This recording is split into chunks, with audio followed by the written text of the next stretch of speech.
الرحيم. الحمد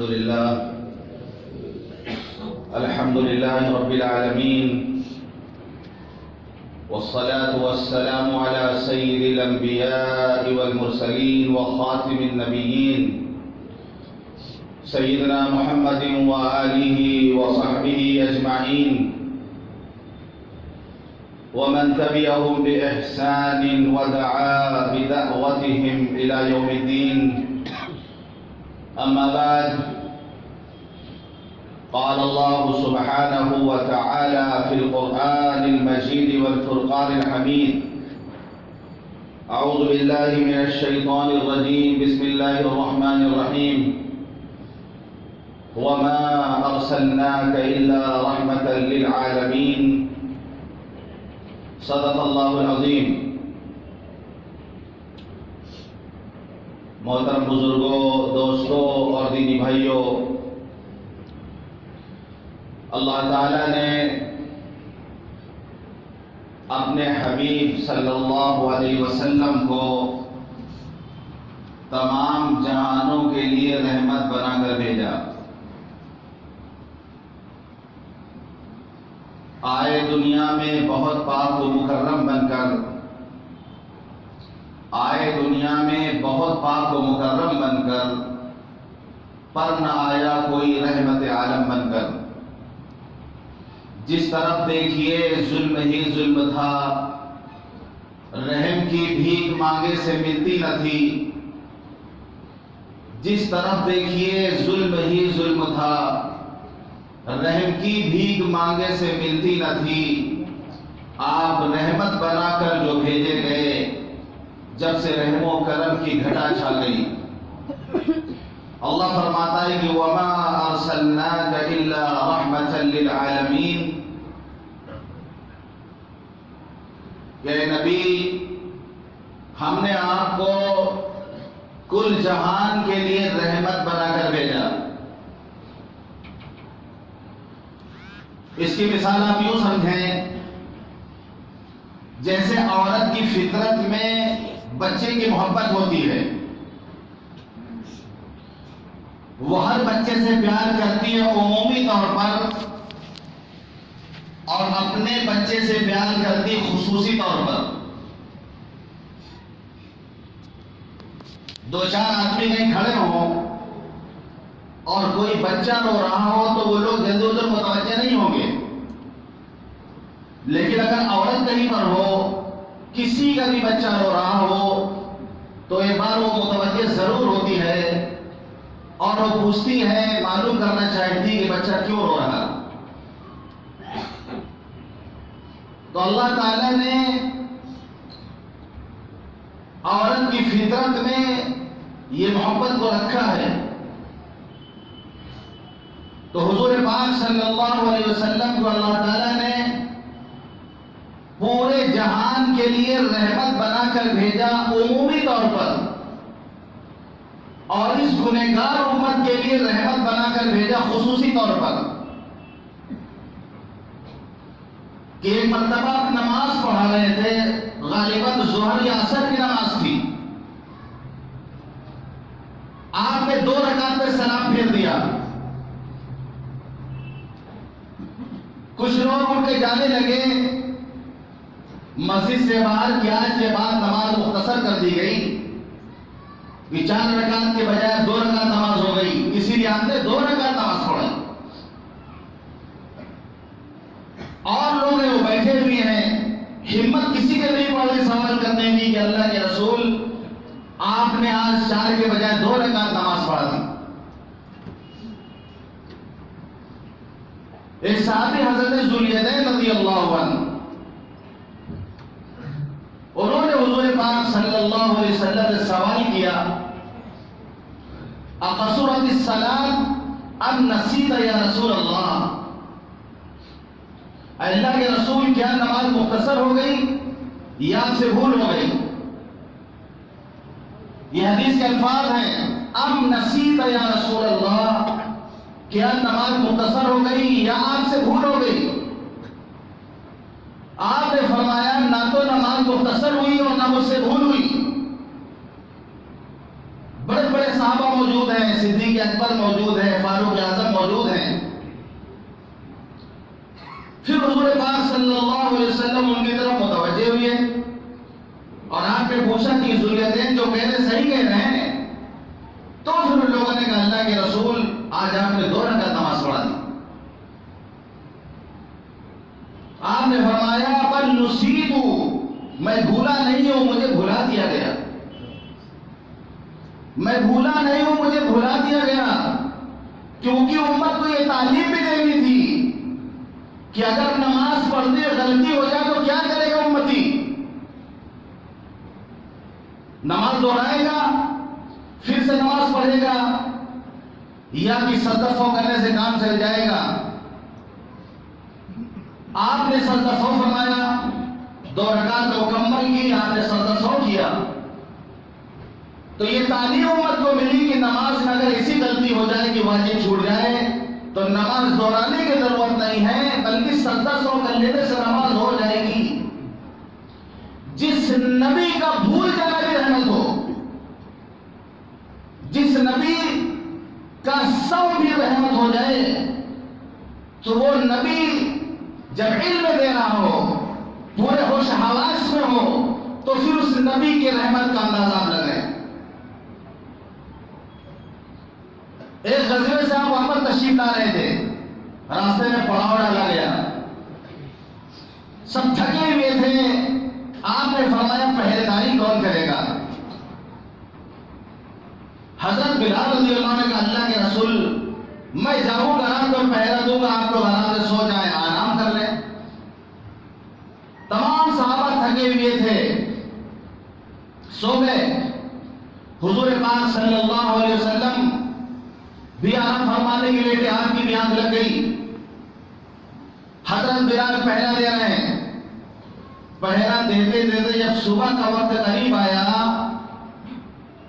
تو ان کو بھی نیند آنے لگی۔ بہت کوشش کی لیکن پھر وہ بھی سو گئے۔ حضرت بلال رضی اللہ عنہ کی ذمہ داری تھی کہ اذان دیں گے، فجر کی جگائیں گے سب کو، وہ بھی سو گئے۔ سب سو رہے ہیں، یہاں تک کہ فجر کا وقت نکل گیا، سورج نکل گیا۔ جب سورج کی کرنیں حضور پاک صلی اللہ علیہ وسلم کے چہرے انور پر پڑی تو آپ کی آنکھ کھلی، آپ نے کہا بلال یہ کیا کیا تم نے؟ کہتے اللہ کے رسول جس ذات نے آپ کو سنا دیا اسی ذات نے مجھے بھی سنا دیا۔ امت کو تعلیم دے دی تھی یہاں پر کہ اگر نماز تمہاری قضا ہو جائے تو نماز کیسے ادا کرو گے؟ تو نیند تاری کر دی اللہ نے سب کے اوپر اور نماز قضا کر دی گئی سب کی، تاکہ امت کے تعلیم ملے کہ کبھی اگر ایسا ہو جائے تو نماز کس طریقے سے پڑھے گا۔ قضا نماز پڑھی گئی۔ جس نبی کا سو جانا بھی رحمت ہو، جس نبی کا سو جانا امت کے لیے رحمت ہو، جب وہ نبی جاگتا ہو تو پھر اس کی رحمت کا اندازہ آپ لگائیں۔ آپ نے دعا کی اللہ اگر میں کبھی کسی کو بددعا دے دوں یا کوئی سخت جملہ کلمہ میری زبان سے نکل جائے تو اے اللہ اس جملے کو، اس کلمے کو اس کے لیے رحمت بنا دینا، میری بددعا کو اس کے لیے دعا بنا دینا۔ جس نبی کی بددعا بھی رحمت ہو، جب وہ دعا کے لیے ہاتھ اٹھائے، جب وہ دعا کرے اپنے امت کے لیے، پھر اس دعا کی رحمت میں کتنی رحمت ہوگی، اس کی رحمت کا کیا نام ہوگا۔ اسی لیے ہر طبقے نے حضور پاک صلی اللہ علیہ وسلم کی رحمت سے حصہ پایا۔ ہر طبقے کو رحمت للعالمین کی رحمت کا حصہ ملا۔ والدین کو حصہ ملا، جہاں والدین میں کوئی عزت نہیں تھی جس معاشرے میں، جس سے میں بتا چکا ہوں، وہاں یہ مقام ملا۔ جہاں ماؤں کو کوئی درجہ نہیں تھا، جہاں عورتوں کا کوئی درجہ نہیں تھا، پھر وہ مقام ملا۔ یہ صحابی آتے اللہ کے رسول من احق بحسن صحابتی، اللہ کے رسول سب سے زیادہ کون حقدار ہے کہ میں اس کے ساتھ اچھا سلوک کروں؟ آپ نے فرمایا امک، تمہاری ماں۔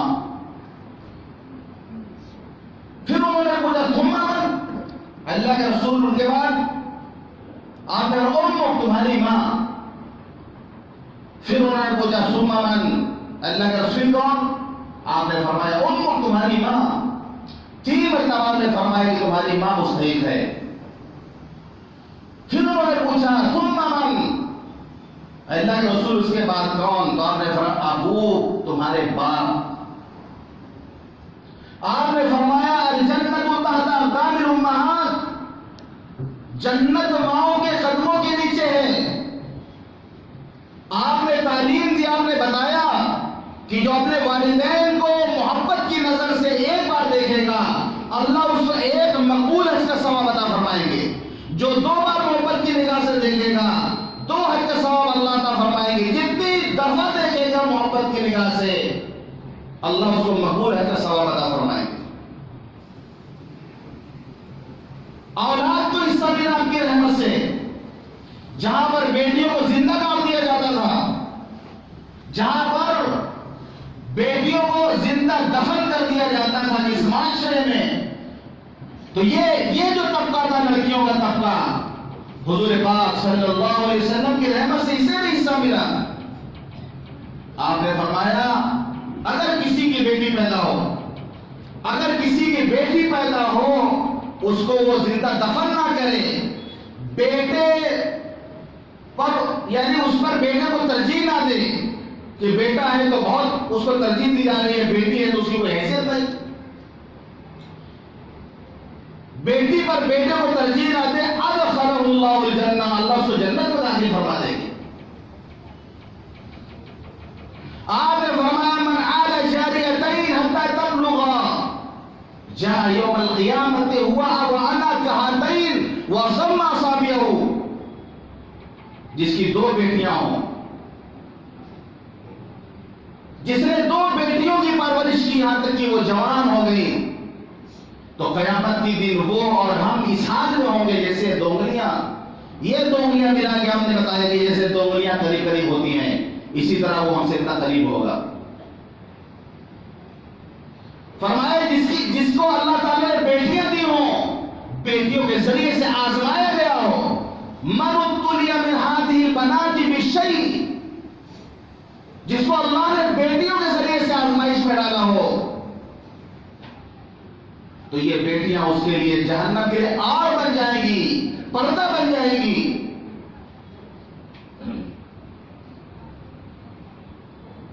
بیوی نے رحمت کا حصہ پایا، شوہر نے رحمت کا حصہ پایا. جہاں پر نکاح ہوتا تھا، شادی زمانے جاہلیت میں اتنے غلط طریقے رائج تھے، نکاح کے اتنے غلط طریقے رائج تھے.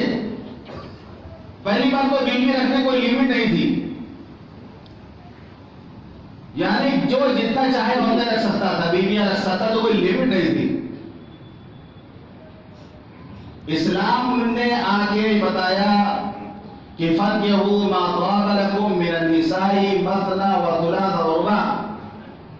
1 سے کرو، 2 سے کرو، 3 سے کرو، 4 سے کرو.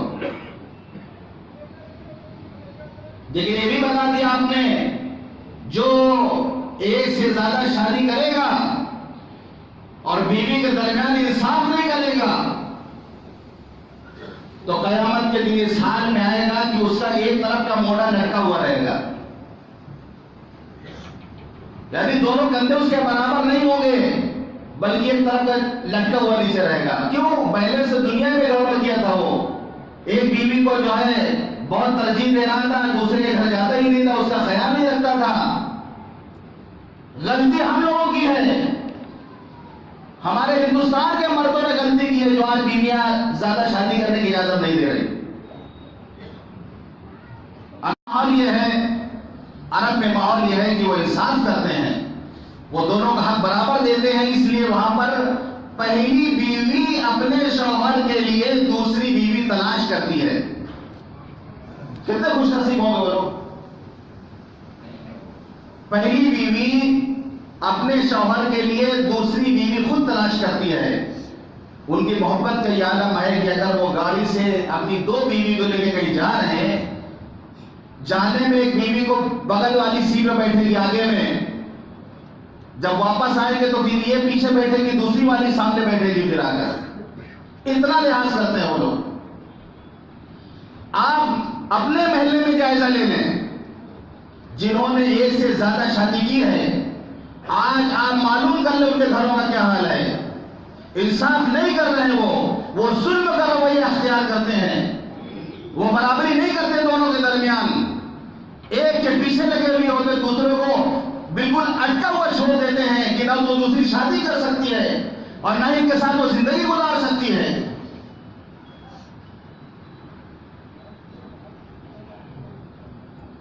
تو زمانہ جاہلیت میں نکاح کے بہت شرمناک طریقے تھے، بہت شرمناک طریقے تھے۔ اسلام نے صاف ستھرا طریقہ بتایا۔ عورت کو جو مقام کھو چکا تھا، اس کے کھوئے ہوئے مقام کو اسلام نے واپس دیا۔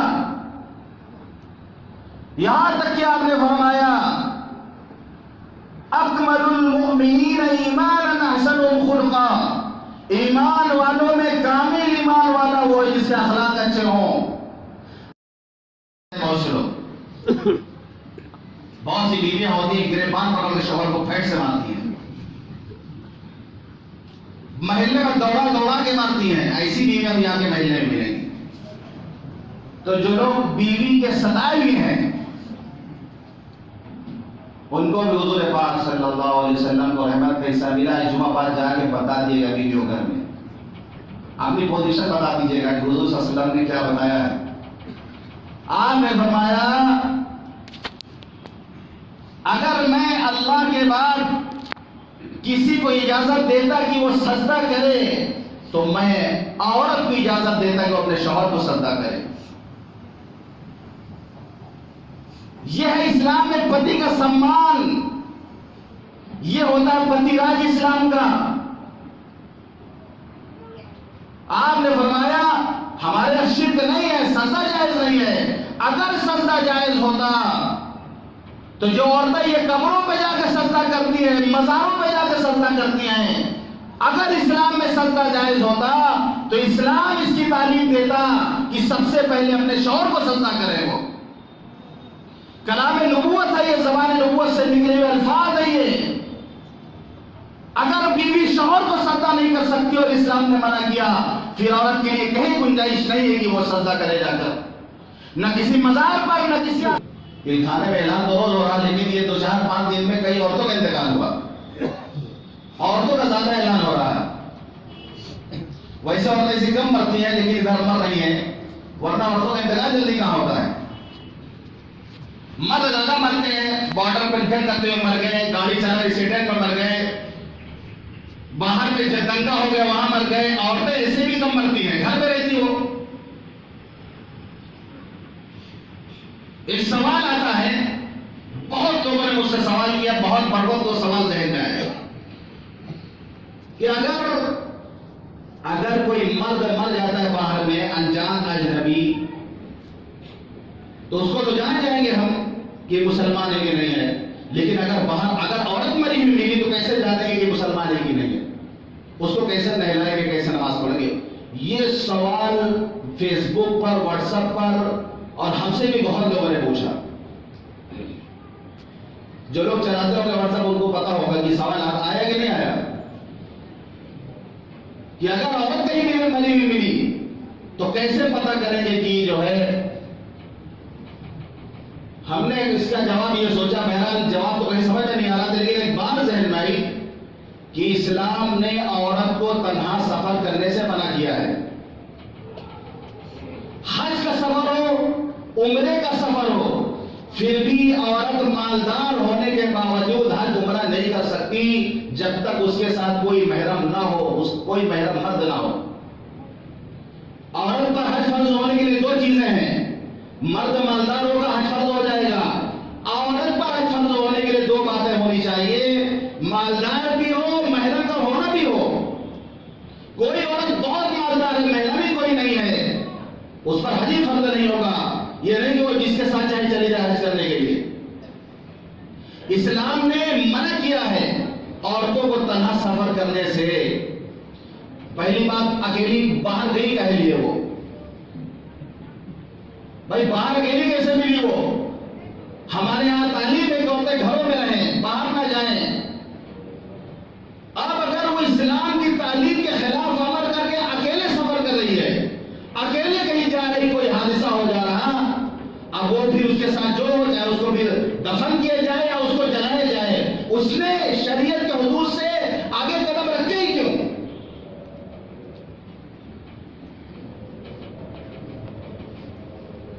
تو آپ نے فرمایا کہ جس عورت کا انتقال ہو جائے، جس عورت کا انتقال ہو جائے اور اس کا شوہر اس سے راضی ہو، وہ جنت میں جائے گی۔ بہت پوائنٹ والی بات ہے یہ، جس عورت کا انتقال ہوا اس کا شوہر اس سے راضی ہے، وہ جنت میں جائے گی۔ عورتوں کو چاہیے کہ وہ اپنے شوہروں سے حرام میں راضی رہیں، اپنے شوہر سے راضی رہیں، رات اور دن ہو، ناراض نہ ہو ان سے۔ یہاں تک کہ حدیث میں آتا ہے کہ اگر عورت رات میں صرف منہ گھما کے سو جاتی ہے اپنے شوہر سے، ناراضگی میں سو جاتی ہے، منہ گھما کے سو جاتی ہے، تو فرشتے پوری رات اس پر لعنت کرتے ہیں۔ یہ اسلام کی تعلیم ہے۔ حقوق جانے دیجیے، دنیا حقوق کے لیے کیا کر رہی ہے، بیوی شوہر کے حقوق۔ ہمارے یہاں یہ حق دیا گیا ہے کہ شوہر کو مارنا، تنگ کرنا، اس کے خلاف مقدمہ کرنا، یہ تو تصور نہیں ہمارے یہاں۔ یہاں تک بتایا گیا کہ عورت اگر صرف ایک بستر پہ، ایک کمرے میں اگر خالی منہ گھما کے سو جائے تو صبح تک فرشتے اس پر لعنت بھیجتے ہیں۔ یہ شوہر کا مقام اسلام میں۔ پڑوسیوں نے حصہ پایا رحمت کا۔ آپ نے فرمایا واللہ لا یؤمن، واللہ لا یؤمن، واللہ لا یؤمن۔ قسم خدا کہ وہ مومن نہیں ہو سکتا، قسم خدا کہ وہ مومن نہیں ہو سکتا، قسم خدا کہ وہ مومن نہیں ہو سکتا۔ صحابہ نے پوچھا اللہ کے رسول کون؟ آپ نے فرمایا من لا یأمن جارہ بوائقہ، جس کی زبان درازی سے اس کے پڑوسی محفوظ نہ ہو۔ آپ نے فرمایا لا یؤمن من یشبع وجارہ جار الی جنبہ، وہ مومن نہیں ہو سکتا جو پیٹ بھر کر کھانا کھا لے اور اس کا پڑوسی بھوکا سو جائے۔ پڑوسی کوئی بھی ہو، مسلمان ہو یا غیر مسلم ہو، اگر ہمارا پڑوسی ہے، اس کا عمل جو اس کے ساتھ ہے، لیکن اگر ہمارا پڑوسی رات میں بھوکا سوتا ہے تو حساب ہم سے ہوگا۔ وہ جس دھرم کا ہے اس کو حساب دینا ہوگا، اس کے معاملات کیا اس کو حساب دینا ہوگا، اس کے اخلاق کیا اس کو حساب دینا ہوگا۔ لیکن اگر ہمارا پڑوسی بھوکا سوتا ہے تو اس کا حساب ہمیں دینا ہوگا، اس کا سوال ہم سے ہوگا۔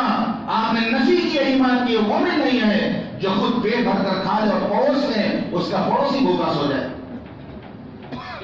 آپ نے فرمایا بدترین کھانا، بدترین ولیمے کا کھانا وہ ہے جس میں مالداروں کو بلایا جائے، غریبوں کو دھتکار دیا جائے۔ کمزور طبقے کو آپ نے مقام دیا، رحمت کا حصہ ملا۔ جو کچلا ہوا طبقہ تھا، جس کو زمانے نے اپنے پیروں کے تلے کچل دیا تھا، فرمایا شر الطعام طعام الولیمہ، بدترین ولیمے کا کھانا وہ ہے جس میں مالداروں کو بلائے جائیں اور غریبوں کو دھتکار دیا جائے۔ کہ اگر کوئی غریب لڑکا کبھی کھڑا ہو کے کھانے پر دیکھنے بھی لگتا ہے، تم یہاں کیا کرنا ہے، باہر نکلو، کرو، کہاں سے تم غصے ہو، باہر جاؤ، باہر جاؤ، دھکے دے کے اس بچے کو باہر نکال دیا جاتا ہے۔ معلوم نہیں کب سے اس نے اتنا اچھا کھانا نہ کھایا۔ اور وہ لوگ جو ڈکار رہے کھا کھا کر، جن کی توڑے نکل آئی ہیں کھا کھا کر، ان کے لیے سب سے پہلے دعوت کہاں جاتا ہے؟ ان کو سب سے پہلے دعوت دی جاتی ہے کہ جن کے 100 نخرے ہوتے ہیں، جن کے 100 نخرے ہوتے ہیں، ان کو منایا جاتا ہے جا کر۔ وہ غریب طبقہ جس کو اس طرح کھانا کھانے کو نہیں ملتا، اس کو کوئی نہیں پوچھتا۔ میں سمجھتا ہوں کہ جہاں مالداروں کو پوچھنا وہاں غریبوں کو بھی پوچھنا چاہیے، پڑوسیوں کو بھی پوچھنا چاہیے اگر اللہ نے حیثیت دی ہے تو، ورنہ وہ بدترین کھانا ہوگا، جو کھائے گا بدترین کھانا کھائے گا۔ آپ نے شر الطعام طعام الولیمہ، بدترین کھانا ہے ولیمے کا کھانا۔ وہ کھانا کھائے گا آدمی تو نماز تو ضائع ہوگی اس کی، اس کھانے کی نحوست جس پہ اندر داخل ہوگی، چاہے حلال کمائی سے اس نے کھلایا ہو، حلال کمائی کر کے اس نے ولیمہ کیا ہو، لیکن اگر یہ ولیمے میں مالداروں کو پوچھا گیا ہے، غریبوں کو حصہ نہیں لگایا گیا، یہ کھانا اندر جا کے فضول پیدا کرے گا۔ آپ نے فرمایا انا وکافل الیتیم ہکذا واشار بالسبابۃ والوسطى وفرج بینہما۔ آپ نے فرمایا یتیم کی خبر گیری کرنے والا ایسا جیسے یہ دونوں، آپ نے اشارہ کیا دو انگلیوں کا، سبابہ والوسطى یعنی کلمہ شہادت والے انگلیوں بیچ والے انگلیوں کو ملا کے آپ نے فرمایا وفرج بینہما، دونوں درمیان تھوڑا کشادہ کر دیا آپ نے، یعنی قریب ہوں گے یہ لوگ جو یتیم کی کفایت کریں گے۔ السائی علی الارملۃ والمسکین کالمجاہد فی سبیل اللہ، بیواؤں کی خبر گیری کرنے والا، مسکینوں کی خبر گیری کرنے والا جو اللہ کے راستے میں جہاد کر رہا اس کی طرح ہے، مجاہد کی طریقے سے ہے جو بیواؤں کے مسکینوں کے دوڑ دھوپ کرتا ہو، اس روزے دار کی طرح ہے جو ہمیشہ روزہ رکھتا ہو افطار نہ کرتا ہو، اس شب بیدار کی طرح ہے جو ساری رات عبادت کرتا ہو آرام نہ کرتا ہو۔ کون ہے بیواؤں کا حل پوچھنے والا؟ کون ہے مسکینوں کا خیال رکھنے والا؟ ہے بہت تھوڑے لوگ ہیں جو اللہ کے راستے میں گیا ہو جہاد کے لیے، وہ اللہ کے راستے میں جہاد کر رہا اور یہ محلے میں رہ کر بیواؤں مسکینوں کا خیال رکھ رہا، دونوں برابر ہیں۔ یہ بھی بتایا جائے آج غریبوں کا حق مارا جا رہا، بیواؤں کا حق مارا جا رہا، یتیموں کا حق مارا جا رہا، یہ جو کچرا ہوا طبقہ تھا، غلاموں کا طبقہ تھا، آپ نے فرمایا جو اپنے خادم اپنے غلام کو تماچا مار دے تو اس کا حق بنتا ہے کہ اس کو فوراً آزاد کر دے۔ وہ صحابہ نے پوچھا اللہ کے رسول خادم کو ہم ایک دن میں کتنی مرتبہ معاف کریں؟ آپ نے فرمایا ہر دن 70 مرتبہ۔ ہمارے ماتحت جو لوگ کام کرتے ہیں آپ نے فرمایا ایک دن میں 70 مرتبہ معاف کرو ان کی غلطیوں کو۔ آج ہمارے ماتحتی میں جو کام کرتے ہیں ذرا ذرا سی بات پر ماں بہن کی گالی ہم کو دیتے ہیں، معمولی باتوں پر ماں بہن کی گالی دیتے ہیں، ہاتھ اٹھا دیتے ہیں ان کے اوپر ہم۔ ہماری ماں بہنوں کی عزت بہت ہے، ان کی ماں بہنوں کی عزت نہیں ہے۔ ہماری ماں بہنیں ہیں، ان کی ماں بہنیں نہیں ہیں۔ آج سروے کر لیں آپ مسلمانوں کا حال کیا ہے جو ان کے انڈر میں کام کرتے ہیں جو لوگ، یہ کمزوروں کا طبقہ ہے، غریبوں کا خیال رکھنے کے لیے آپ نے فرمایا، لیکن ہمارے یہاں کمبل اس وقت تقسیم ہوگا جب ایم ایل اے صاحب آ جائیں گے۔ جب تک ایم پی صاحب نہیں آ جائیں گے، ایم ایل اے نہیں آ جائیں گے، اس وقت کمبل تقسیم نہیں ہوگا، کیونکہ اخبار میں فوٹو آنی چاہیے کمبل بانٹنے کی۔ ہمارے یہاں مسلمان تو اسی میں مارے جا رہے ہیں، صرف اخبار میں فوٹو لانے کے لیے، میڈیا میں آنے کے لیے، کہ دن میں جو ہے جتنی تاخیر ہو جائے، چاہے غریب ٹھنڈ سے مر جائے، لیکن کمبل بٹیں گے جب میرے ڈیٹ دیں گے جانے کی۔ دکھاوا، ریاکاری، پھر ذلیل کر کے دیتے ہیں ہم۔ ایک کمبل دیتے 50 فوٹو کی جاتی ہے اس کی، کیا اس کے پاس عزت نفس نہیں ہے؟ غریب ہے تو کیا اس کے پاس بھی عزت ہوتی ہے؟ جا کے دیکھیں مارواڑیوں کو، جا کے دیکھیں مارواڑیوں کو کس طریقے سے راتوں میں مالدار گھروں کے لوگ گاڑیوں میں کمبل لے کر فٹ پاتھ پر جو لوگ اخبار اوڑھ کر سو رہے ہوتے ہیں، رات کی تاریکیوں میں جاتے ہیں، ان کو جو ہے کمبل اڑا کے آتے ہیں۔ وہ کوئی فوٹو گرافر ان کے ساتھ نہیں ہوتا، کوئی اخبار رپورٹر ان کے ساتھ نہیں ہوتا۔ یہ کام تو ہمارے کرنے کے تھے کہ ہمیں ہر کام اللہ کے لیے کرنا چاہیے تھا، کہ جس کے لیے ہم یہ رات کی تاریکی میں کسی غریب کو، کسی جو ہے غریب کو اگر ہم نے کمبل اڑایا ہے تو اللہ کو راضی کرنے کے لیے ہم نے کام کیا ہے۔ دنیا دیکھے نہ دیکھے اللہ تو دیکھ رہا ہے۔ ہماری چیز انہوں نے لے لی تو غریبوں کا خیال رکھیں ہم۔ تو حضور پاک صلی اللہ علیہ وسلم کو اللہ نے رحمت للعالمین بنا کے بھیجا، تو آپ کی رحمت کے ہر ایک نے حصہ پایا۔ یہ میں نے کچھ حصے تو گنایا، ابھی بہت سارے گوشے باقی ہیں کہ جو آج دنیا میں بہار آپ دیکھ رہے ہیں، جو رحم و کرم کی برسات آپ دیکھ رہے ہیں، یہ جو بہار آئی ہوئی ہے یہ سب پودوں کی لگائی ہوئی ہے، یہ حضور پاک صلی اللہ علیہ وسلم کے پودے لگائے ہوئے ہیں۔ تو اللہ تعالیٰ نے اپنے حبیب صلی اللہ علیہ وسلم کو رحمت للعالمین بنا کر بھیجا، پورے جہان کے لیے رحمت بنا کے بھیجا۔ بہت سوچنے والی بات ہے کہ آج اسی نبی کی امت کو دہشت گرد کہا جاتا ہے، جو رحمت کا پیغام لے کے آیا ہو، جو سرامر رحمت بن کر کے آیا ہو، جس نے اپنی امت کو رحمت کی تعلیم دی ہو۔ ہمارے ایسے کیا کارنامے ہیں، ہم نے ایسا کیا کیا ہے؟